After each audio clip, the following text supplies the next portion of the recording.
So today we're starting a brand new series called Bad Blood. What do you think some of the worst bad blood to ever be between two people or two groups? Some of the biggest feuds ever. I know one of the longest feuds, been going on since like the 1950s, is, between these two guys. A lot of bad blood between them, man. They've been fighting for decades. I don't even know what they're fighting about, but they can never seem to resolve it. I feel like maybe they'd better resolve their issues if they try using their words instead of just their fists all the time. A lot of long-lasting feuds, though, like that. If you're a history buff, you know about the Hatfields and the McCoys back in the 1800s. That just spread throughout this whole family, extended family, just feuding with each other. A lot of bad blood. Sadly, it actually resulted in a lot of deaths. Kind of reminds me of when I was growing up, kind of 80s and 90s. Even in the music business, there was all this bad blood, this big feud between West Coast rappers and East Coast rappers. Started kind of this innocent sort of back and forth, but it ended up resulting in quite a few deaths as well. There's still all sorts of feuds all the time. Music business, Hollywood. There's been a long one between Kim Kardashian and Taylor Swift. I don't know what all they're fighting about. And luckily no deaths in that one, except maybe the death of rock and roll. But here's another long-lasting one. Mario and Donkey Kong. Those guys have been fighting for a long time, man. I don't know. Now the whole family's involved. Mario's got his brother involved, still fighting over Princess P. I'm beginning to think they're never going to reconcile. All sorts of feuds going in sports world. If you remember Shaq and Kobe back in the day of basketball. If you're into golf, there's a huge one going on currently between DeChambeau and Koepka. Football, there's always Tom Brady versus Peyton Manning. Isn't it kind of Tom Brady versus everybody is a feud? Here's the worst football feud ever, though. San Diego against Dean Spanos. I know, too soon, right? It's okay. We have some grief share groups if you need some help with that. Have you been in any feuds before?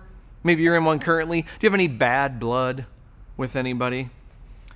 The longer we let that go, this bad blood go with people, the more it kind of eats away at us. It can even end up destroying not just that relationship, but even our other relationships. So what is it that finally heals bad blood, finally brings feuds to an end? We kind of hear the saying, time heals all wounds, and I think time's really helpful to heal a lot of wounds. I don't know if time's enough to actually heal bad blood, though, when there's real issues that have been there for a while. In fact, I believe there's only one way that bad blood can finally come to an end. Ephesians 4:32. Be kind and compassionate to one another, forgiving each other, just as in Christ God forgave you.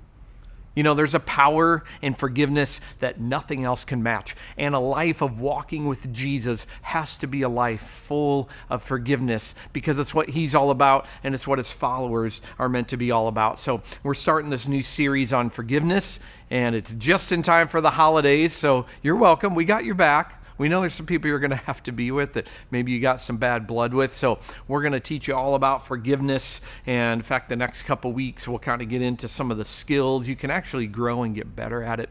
But forgiveness is really hard. Really, that's why we got to talk about it. It doesn't come natural. And so today, before we get into how to forgive others, we got to start with the last half of that verse. So we'll work backwards. Got to start with the last half of it because the key to being able to forgive others is experiencing God's forgiveness for yourself. That's something we all need to learn how to grow in. Experiencing God's forgiveness for us, for all the things in our past, because we all have a past. So how do we get past our past? How can God's forgiveness actually help us get past our past? And maybe your past has things like shame, guilt, regrets. I hate that word. I hate regrets. All the should haves, all the could haves. If only I would have. So many of the regrets. Maybe your bad blood comes from just being mad at God about your past. Something that you wish he would have done for you in your past, or something you blame him for in your past. Maybe you got bad blood with him. And your past, it might be something years ago, decades ago you're still carrying, and might be something last week. But whatever it is, I want to talk about how we help how God's forgiveness helps us get past that, because so many of us are still haunted by our past. And as we're here on Halloween, it just seems it just fits to talk about, there's all these kind of fake things we talk about haunting us, but really our past and our shame and our regrets end up haunting us for so long. So I want to show you that God's forgiveness has the power to help that stuff not haunt you anymore. And today I want to show you, it's one of my favorite stories of forgiveness. It's a true story. It's a powerful story, and it's one we could all find ourselves in. It comes out of the Gospel of Luke, almost near the very end. We've been sharing a lot of stories out of the Gospels, out of Jesus' life over these last couple months. Now we're going to fast forward to the very end of his life.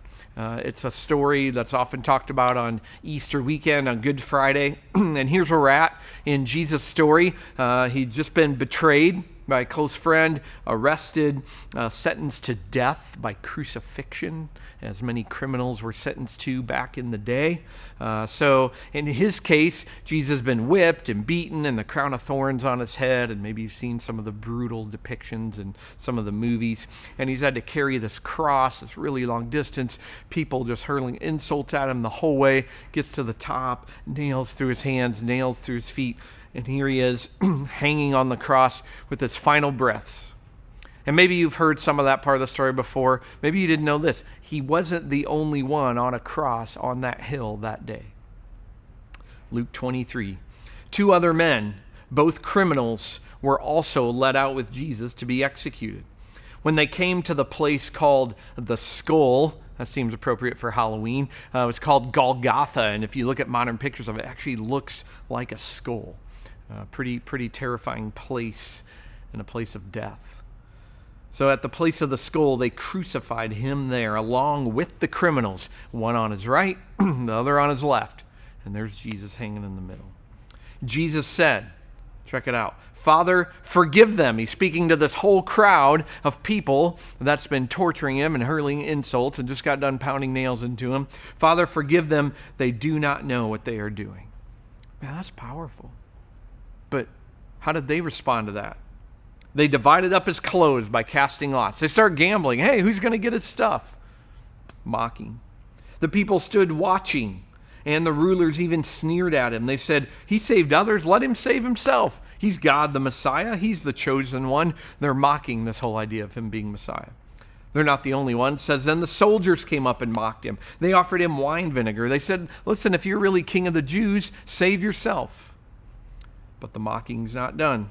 There's a written notice above him which read, "This is the King of the Jews."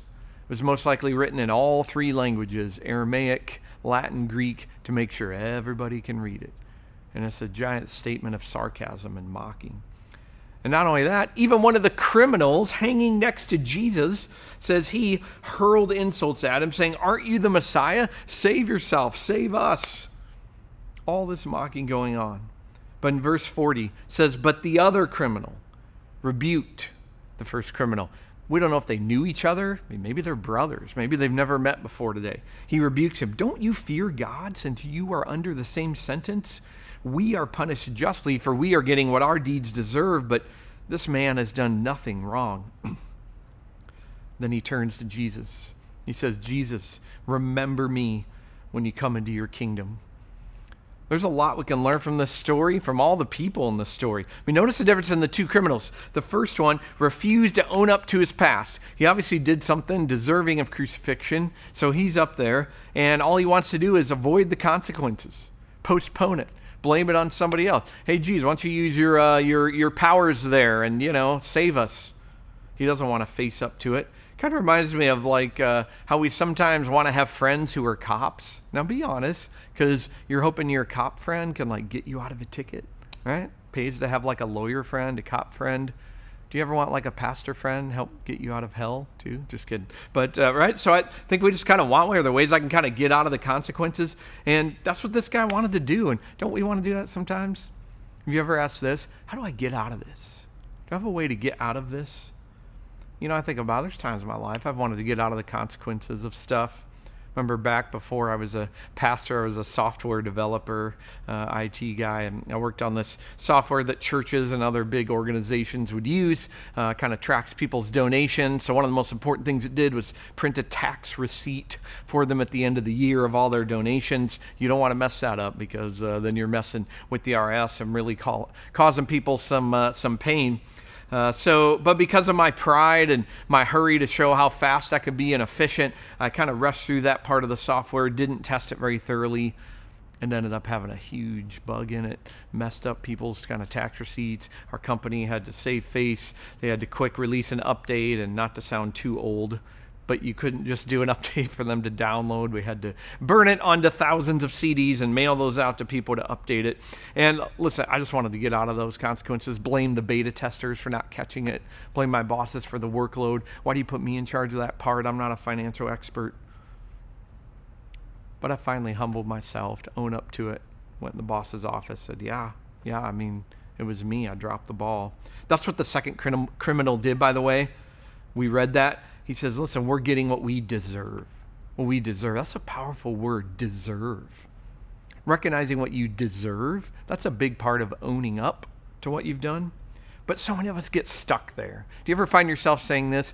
I deserve all this bad stuff that's happened to me. I don't ever deserve to find a good partner in life, to find someone that really loves me. I don't deserve for good things to happen to me. Maybe you felt that.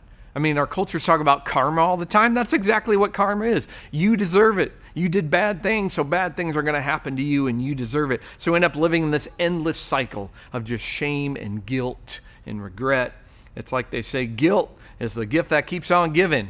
Some of you grew up knowing that. I was in the kind of church where I knew that. Or this one. My mom doesn't just enjoy guilt trips.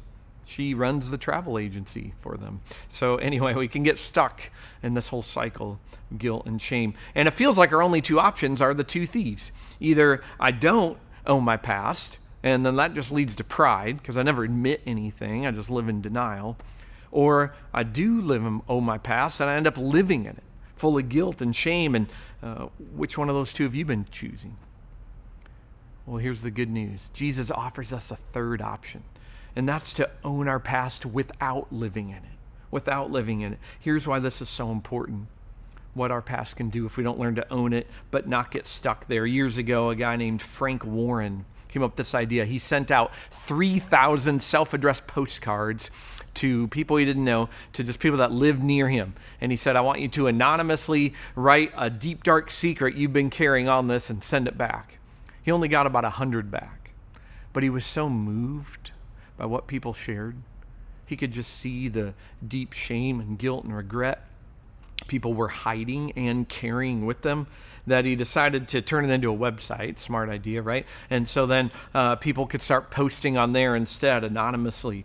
And that website, for at least a little while, was getting 3 million hits a month. It actually spawned 4 books full of all these kind of secrets that people posted.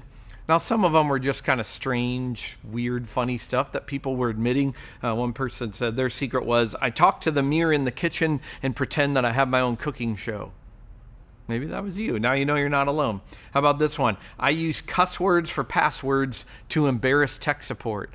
I don't know if that's a secret. That's just a good little life hack for living. I like that. Here's one that'd be embarrassing to admit. Every year during the Easter pageant, I get a crush on whoever plays Jesus. That's just weird. That's awkward. But most of these secrets really showed the deep shame and guilt people were carrying. One said, I handed the most important person in my life the drugs that killed him. One wrote, right before the procedure for my unwanted pregnancy, they said the word twins. One wrote, my wife doesn't know I use my phone in church to search online for other people to hook up with. I'm not sure if I'm going to hell or if I already live there. Yikes. Talk about some bad blood. You know, the creator of the site, Frank, he said, we don't just have our secrets have us. And I wonder if that's true about our past. We don't just have a past, our past actually has us. But here's the beauty if we choose the third option that Jesus shows us, owning our past, admitting it, living up to it, but not living in it. We can actually get past our past. We can heal from it. I love how pastor and author Andy Stanley says it. You make peace with your past by owning your piece of the past. Owning it, but not living in it. And Jesus is our key to doing that. That's what the second criminal knew. He knew this is the only way to own it but not get stuck in it, is to place his past at the foot of the cross. That's why he says, Jesus, remember me when you come into your kingdom. Remember, right before that, he's telling the other dude, we're getting what we deserve. We get what we deserve. You know, both criminals saw that same sign above Jesus' head, King of the Jews. The first one chooses to say, come on, man, you're King of the Jews. Why don't you use that to help us out? The second one looks at it and says, you are the king. You have a kingdom. You don't need saving. You are salvation. And then he says, save me. You know, he could have thought he was a lost cause. I mean, here he is literally on his deathbed, right? Hanging on a cross. It's too late. Whatever he did, maybe some terrible, terrible things, maybe for years of his life that landed him up on that cross, sentenced to death. Maybe he felt like a lost cause. So what a beautiful, sincere line for him to say, remember me. Remember me, Jesus. It's a line that offers nothing, but asks for everything. I think a lot about that word remember. You know, when we're stuck in shame and regret, our first thought is that God forgot about us. He doesn't want to think about us anymore. Or we think he's gonna forget me at the end of my life, at the day of judgment. And isn't that one of the deepest longings in our life, is I just want to be remembered by family, remembered by the world or people, at least remembered by God. Maybe your last words to Jesus would be, I know I've done a lot of stuff, Jesus, but would you just remember me? And even more, I think we long to say, would you please remember me, but not remember my sins? Reminds me of the story of a priest who says that he talks to Jesus regularly, hears from him, asks him questions, and he works with this nun, and she doesn't believe him, doesn't believe he really talks to Jesus. And she's thinking, man, how can I test him and prove this? So she thinks about, okay, I've got this dark secret from my past, but nobody else knows it, only me and God. So if he's really talking to God, really talking to Jesus, then he'll find out what it is. So tells the priest, okay, if next time you're talking to Jesus, why don't you ask him what Sister Mary did back in 10th grade and see if he knows, see if he tells you. So that was her test. So priest comes back a week later, and she's like, well, did you ask Jesus when you were talking to him? Yep, I asked him what you did back in the 10th grade. She was like, and what did he say? He said, I don't remember.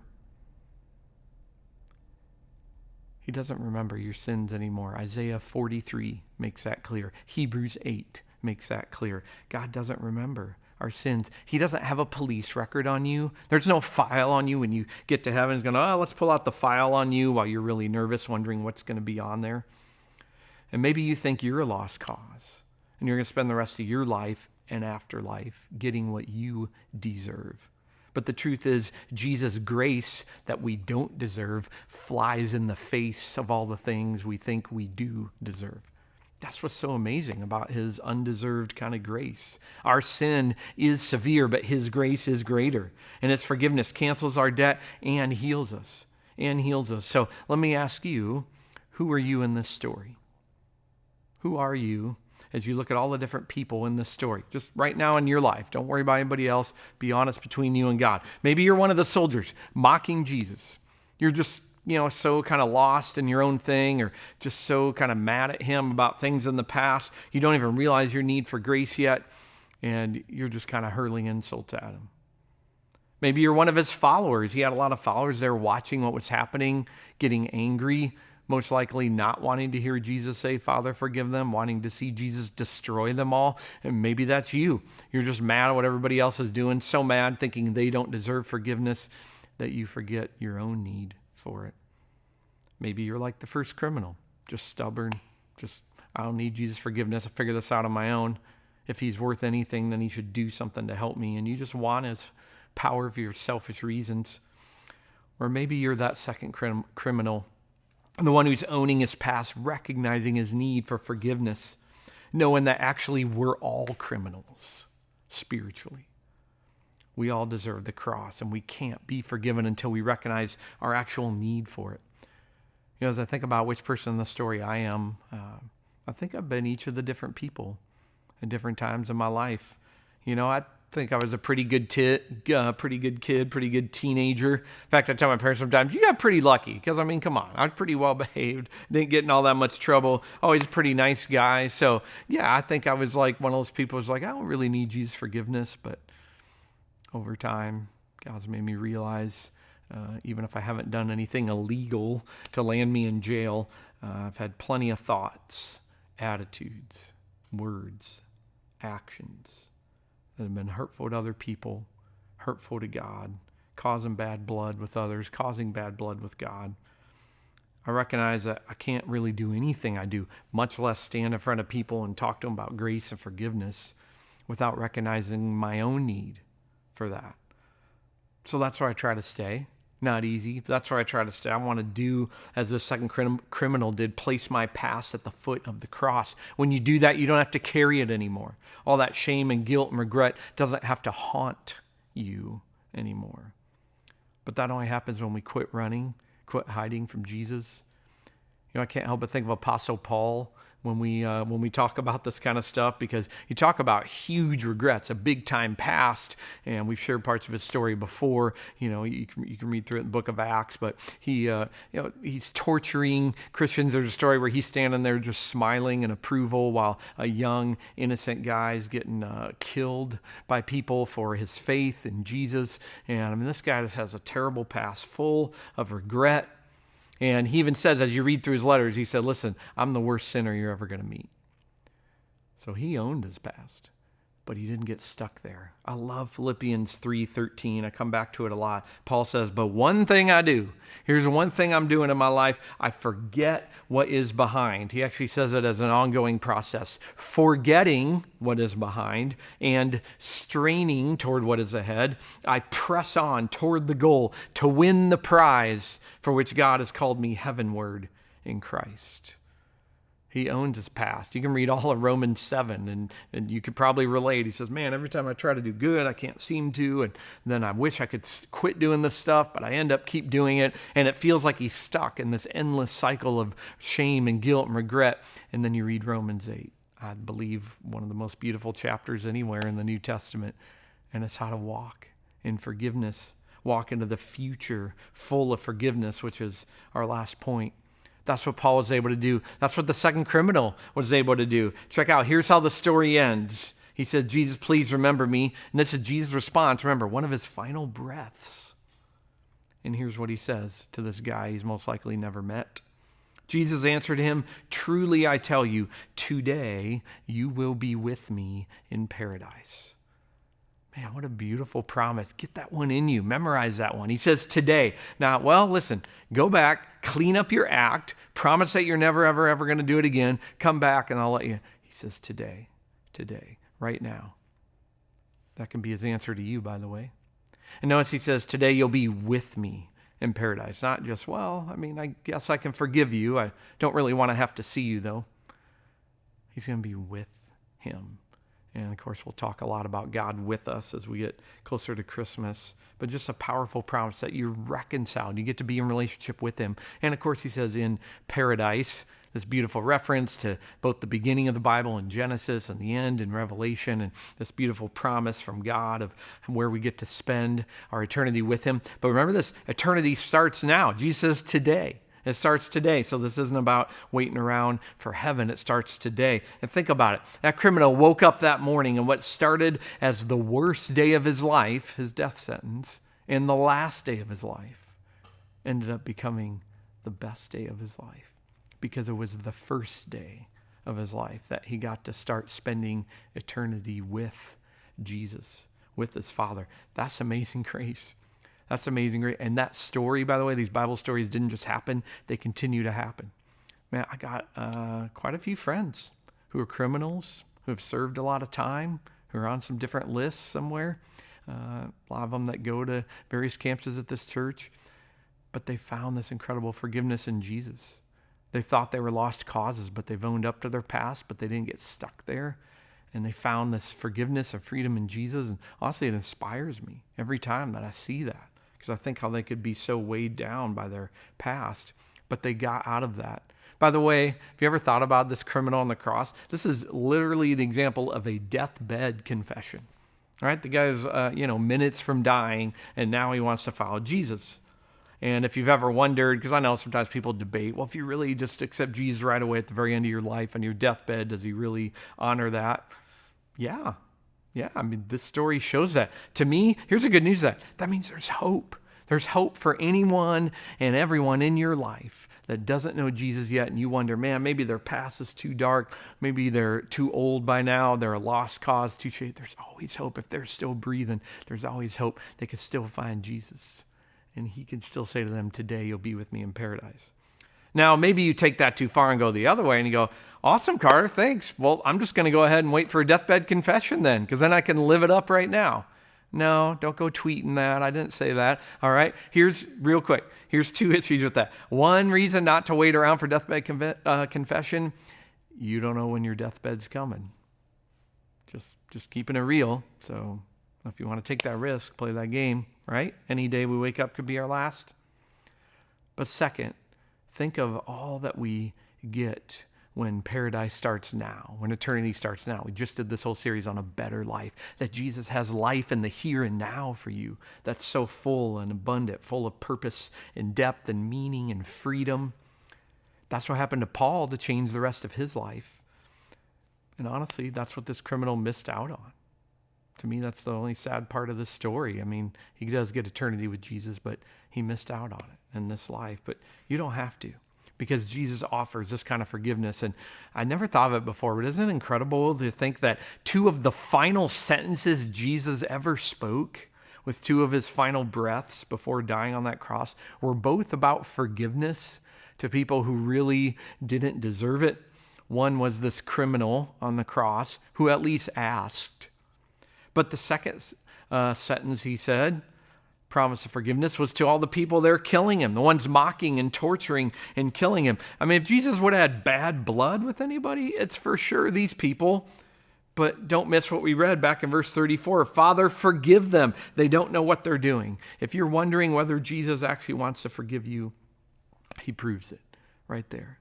He longed to forgive a group of people that didn't even recognize it yet, weren't even asking and confessing yet. So don't miss that. Jesus takes initiative with forgiveness. He goes first, just like we're meant to. Jesus offers it before we even ask. That means his forgiveness of us is forgiven, is given to you. It's not earned. He just offers it and continues to offer it. It says it like one-time offer only, while supplies last. He's got enough grace to cover your whole past and present and future, by the way. His grace outlasts our sin, and there's no strings attached to it. So maybe you've been one of these people, like in Luke 23, standing at a distance, standing and just kind of watching all this stuff happen. But listen, forgiveness is not an event to observe. It's a gift to be received. Jesus' blood is, it's the best blood, and it can cover all of the bad blood between us and God and help us, as we'll talk next week, between us and others. It's pretty cool that Jesus can actually redeem the idea of Halloween, because Jesus actually redeemed death. How cool would it be for you to be able to say, I got saved on Halloween. That's the day everyone's talking about death, but that's the day I came to life. That's the way I rose, the day that I rose to a new eternal life. But it's up to you. It's up to you. Both these criminals had a choice. They saw the same Jesus, the same sign saying, this is the King, and they both had to choose how they were going to respond. So it's up to you. I'll lead you through prayer if it's something you want to respond to. If you're someone who says, I have received his forgiveness already, I have talked to him about that, how do we walk in the freedom of that? Real quick, let's get super practical before we close. How do you walk in the freedom of that? Well, I want you to think about this word remember. You've heard it a bunch already today. The criminal asks that, remember me. God, we talked about that. He remembers us, but doesn't remember our sins anymore. And then Jesus calls us to remember him and what he's done. Here's a couple quick ways to do that. Remember the promises of Jesus. Memorize these scriptures. Get them into your head and your heart. And then every time guilt and shame comes your way, you've got these to counteract that. Remember to make confession a regular part of your prayer life. We talked about that a few weeks ago, why confession is so important. And so you get to come clean to God, own up to your sin daily. Come to God. God, I own up to what I've done. Ask for his forgiveness. And then remember to end every prayer with this. That's what I try to do. And now, God, I thank you that I'm already forgiven, that your grace does cover this. And here's the last one. Remember him not just intellectually, not just when you're at church or online, but by engaging in the spiritual practices. I love that he set up some other ways for us to remember him, not just kind of intellectually. We do it every time we take communion. So just remember, anytime you take communion, never let it be an empty ritual. Every time, let it be a powerful reminder of what he did. Baptism, we're going to celebrate those here at this church in another week. And wherever you're at, find a way to get baptized. Connect with the local church, because it's a beautiful, powerful way to celebrate and remember what he did for us. You know, I grew up huge on guilt, man. I was all about guilt, drowning in guilt a lot, scared of having regrets. I'm so thankful God's forgiveness freed me from all that. I forget that still some days, but I try to come back and remember it. I need it. And I want you to know today that you can be free from your past is forgiven, and your present has a purpose, and your future in Jesus is secure. And so I'll leave you with this promise. I mentioned Isaiah 43 earlier. It's when God speaks through Isaiah, I will remember your sins no more. And then here's what he says, 43:18. Forget the former things. Do not dwell on the past. There's that theme again. See, I am doing a new thing. A new thing. Now it springs up. Do you not perceive it? I'm making a way in the wilderness and streams in the wasteland. He's making a way for you through the wilderness and chaos of your life, streams of forgiveness to run through the dead wasteland of your past. Do you perceive it? Have you seen it? He's not concerned with your past. He wants to do new things in you. Don't miss it. Don't miss it. Let's pray together. Lord Jesus, thank you that if any of us turns to you and says, please remember me. Please remember not what I've done, but remember me. I want your forgiveness. I long for it. Your answer is always, yes. Today you will be with me in paradise. And that eternity starts today, God. So if we're ready to tell you that, if we're ready to quit running, quit hiding, quit drowning in shame or guilt or regret, then we tell you in our own heart, our own soul right now, we tell you, we ask you, Jesus, please remember me. Can I have your forgiveness? Cover everything in my past and my present and my future. We ask you for that. And I pray that we just know that this is a day not of death. It's a day of life, of eternal life. We know with confidence that we're forgiven. And any of us, maybe we have already asked you forgiveness in the past. Remind us of that. It's so easy to forget. Let guilt and shame drown it out, but remind us that your blood covers all the bad blood between us and you. May every person listening in know the freedom of walking in your forgiveness, and let that fuel us to forgive others. It's in your name alone that we pray, Lord Jesus. Amen.